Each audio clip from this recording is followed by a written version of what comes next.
The existence of this small town was once a state secret, but today it faces a crisis that could see it become infamous. This is Myili-Soo, nestled high up in the mountains of Central Asia. And it contains one of the Cold War's most toxic legacies.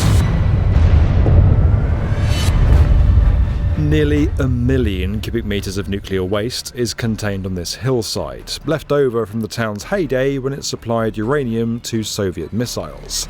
And this is the Fergana Valley, a lush farming region that's home to around 14 million people. All that separates them from a tsunami of radioactive waste is this dam. But there's a problem. It could collapse at any moment. In 2023, the dam at Tailings Pond 7 underwent a routine inspection. The Kyrgyz town of Myili-Soo is studded with these structures, but crucially, this one lies next to the river that the town is named after. What they found was their worst nightmare. The radioactive sludge the dam was supposed to keep at bay had seeped inside, putting the whole structure at risk. This is no abstract threat. The town is still scarred from a much smaller dam collapse back in 1958. Shortly after the discovery was made, the race was on to figure out how, or even if, it could be fixed. But hang on a minute. Dams, tailings, nuclear waste. What the hell are we talking about? And how did we end up here? Today, Myili-Soo is part of the Kyrgyz Republic, one of a number of countries in Central Asia formed after the breakup of the Soviet Union in 1991. Now, chances are you probably don't know too much about this part of the world, but it played a crucial role in one of the most defining episodes of the last century. As the Second World War ended and two new superpowers prepared to go head-to-head, the starting pistol was fired in the nuclear arms race. Let us face, without panic, the reality of our times. The fact that atom bombs may someday be dropped on our cities. But there was a problem. To be in the race at all, you needed access to a key ingredient: uranium. Okay, so fortunately, engineering isn't always about building nuclear weapons. It can also be fun. One thing I've been getting into is KiwiCo's monthly project rates. They're a great way to get your kids excited about STEM from a young age, which isn't always an easy thing to do. Each one's got a hands-on project to build, and in doing so, you can increase your problem-solving skills and your understanding of how things work. So I've been doing the civil engineering starter kit with my son and my daughter, which has been really good fun. Basically, you build a tower, you learn how to build a stable, strong tower, and then you put it on this shake table to see how it's going to perform in an earthquake. And this is amazing. You turn it on. Again, all this is engineered by my kids, look. And the building starts to shake, so you see how the tower is going to perform in a real earthquake. It even comes with a mini tuned mass damper, look.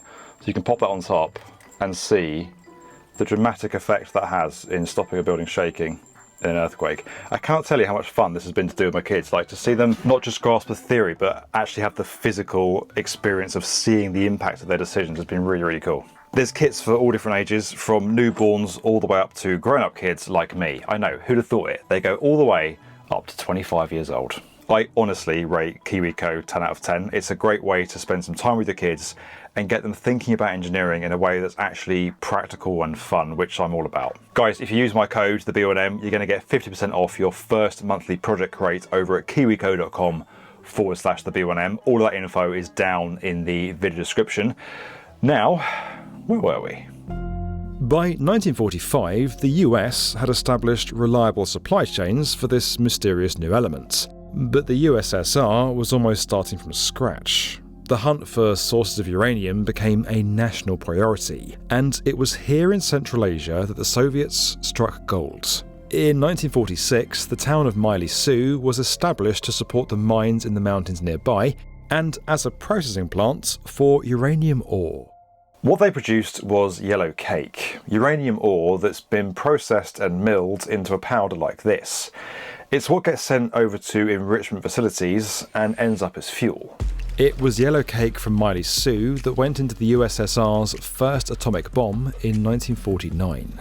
The town was a closed site, meaning it didn't appear on maps and its existence was never acknowledged. Despite that, it became prosperous and was given special privileges like good quality schools and medical facilities. But the good times wouldn't last long. Now, before we get into what went wrong, I first got to tell you about something called tailings.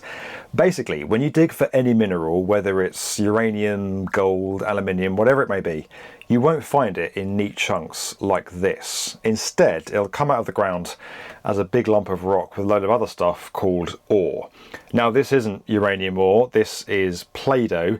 Play-Doh, where my kids have mixed the colours together so substantially that you've got no hope of ever separating them ever again. It proves our point, but for those of you watching with OCD, will be just about the most annoying thing in the world. Sorry guys. So after this comes out of the earth, it all gets ground up and mixed with a load of other chemicals. What you're left with at the end are two things: your pristine mineral, known as concentrate, and all the chemicals, waste and other impurities in a big disgusting sludge called tailings. Now this is my daughter's glow-in-the-dark slime. It's absolutely disgusting, but we're using it here to demonstrate tailings, so hey, at least we finally got a use for it. Tailings are often stored in large reservoirs like this, euphemistically called ponds. As uranium mining reached industrial scale, tailings ponds sprung up right across the Soviet Empire. It goes without saying that tailings are pretty nasty, and if you've been mining uranium, they're also highly radioactive. While they're far from environmentally friendly, they're okay as long as they're well managed. But in 1991, this happened. Я покидаю свой пост с тревогой. The Soviet Union, as a subject of international and geopolitical reality, no longer exists. As the USSR collapsed, a wave of independence washed over Central Asia, leaving newly formed countries in its wake. But it also washed away the network of skills, expertise, and crucially money that was needed to manage the legacy of this deadly industry. Esther Harlander is leading efforts to fund rehabilitation work on uranium mines across Central Asia. So independence of these countries, breakdown of the Soviet Union certainly was the trigger. So there was very little expertise actually left in the countries to deal with the legacy, because many Russians just returned back to Russia. And the second, of course, is money. If you look at Tajikistan, maintaining the uranium legacy sites in the country, they have a total of 10. And their total budget for this job is $50,000 US. So you can imagine what you can do with that sort of money. You can do absolutely nothing. The Kyrgyz Republic has no nuclear industry of its own. There are no nuclear power stations and, of course, no nuclear weapons. But it's been left with the responsibility of maintaining and cleaning up all these sites. Кыргызстана сейчас есть помимо этих проблем другие проблемы. Им надо устроить инфраструктуру, им надо устроить свою промышленность. Miley Sue, meanwhile, went from a prosperous industrial hub to an impoverished backwater almost overnight.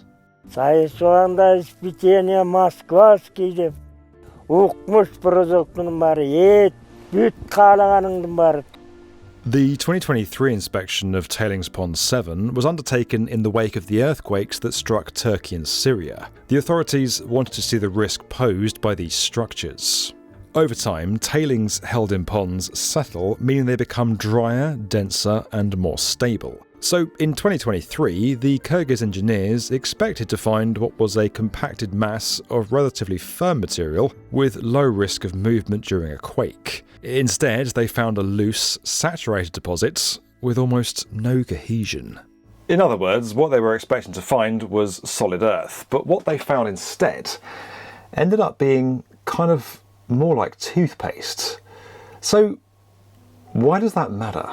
This is a cross-section of Tailings Pond 7. This is the hillside the pond is built on, here are the tailings, and this is a thin protective cover. Holding all of that in place down here is the dam, reinforced by this buttress. Because the tailings have such a thick, gloopy consistency, if an earthquake struck, rather than shake and crack, they would surge forward and breach the dam. The obvious solution was to build a bigger, stronger buttress, but there was more bad news. Because the tailings were so gloopy, when this was modelled, studies found that even with a substantially bigger buttress, the dam would still fail. In other words, it can't be repaired.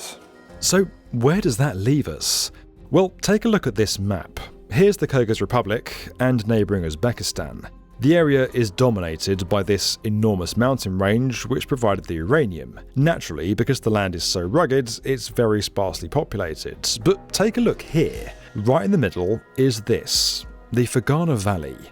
This huge flat plain is perfect for agriculture and is one of the most populated areas in the region. The fruits of this farmland provide for the 14 million people who call this place home, as well as many more in the wider region. This is a mountainous region, and the Fergana Valley is totally surrounded by mountains. So anything that is a flat surface is very precious.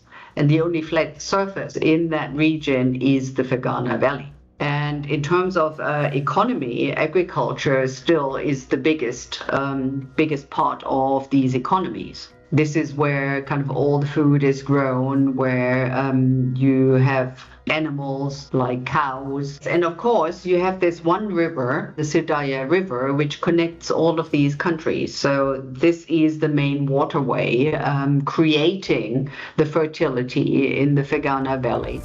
That river is fed from others higher up in the mountains to the east, including the Myli Su River. Now, remember those earthquakes? If the dam at Tailings Pond 7 were to collapse, it would take a matter of hours for the radioactive waste to flow down into the Fergana Valley. From there, the tailings would wash up on riverbanks and seep into the groundwater, poisoning the lifeblood of this crucial land. The levels of radioactivity related to a uranium legacy are by dimension smaller than the ones you would find at Chernobyl, for example. So the level of radioactivity generally is lower, especially related to waste rock dumps, tailings material. So you will not die when you step on it. But of course, if you live your whole life there and you're constantly exposed to that, you will have an impact, there's no doubt. In other words, were this to happen, the immediate risk to life would be low, but the long-term effects would be catastrophic. Millions could develop cancer, while the impact on agriculture, the region's main source of income, could be crippling. But the dam can't be repaired, so what next? Well, if the dam can't be repaired, then the only option left is to move the stuff it's holding somewhere else. In Myli Su, that means taking the 900,000 cubic metres of tailings from this hillside and transporting it here to the more stable Tailings Pond 15. It's a distinctly low-tech solution that literally involves scooping up thousands of tons of radioactive waste, sticking it in lorries, and dumping it somewhere else. It's hardly elegant, but it's literally the last resort, and there's a very good reason why. This is Tailings Pond 7, and this is Tailings Pond 15, where the waste is being relocated to, and this is the route to get there. These are tight, low-quality mountain roads, with trucks driving back and forth for months. The possibility of a driver crashing and spilling their loads is almost inevitable. In fact, at another site elsewhere in the Kyrgyz Republic, that's exactly what happened. In June 2024, a truck carrying tailings in the town of Minkush came off the road, crashing into a ravine and spilling its load into a river. Incredibly, just 3 months later, another truck crashed after coming off the highway at the same site. You have to drive these trucks very carefully, and they have limits, speed limits. But if you have done your trip number 5,000 from A to B, some of these drivers think they've mastered everything, and then they might be too fast. These incidents occurred at sites operated by Rosatom, the Russian state nuclear energy company. Driver error was blamed in both cases, which has led to strict regulations being enforced at other sites. The other problem could occur, but this is being tested for example, alcohol. So, of course, you don't want your drivers to be drunk when they're driving. So one of the core measures is that every morning everybody is actually tested.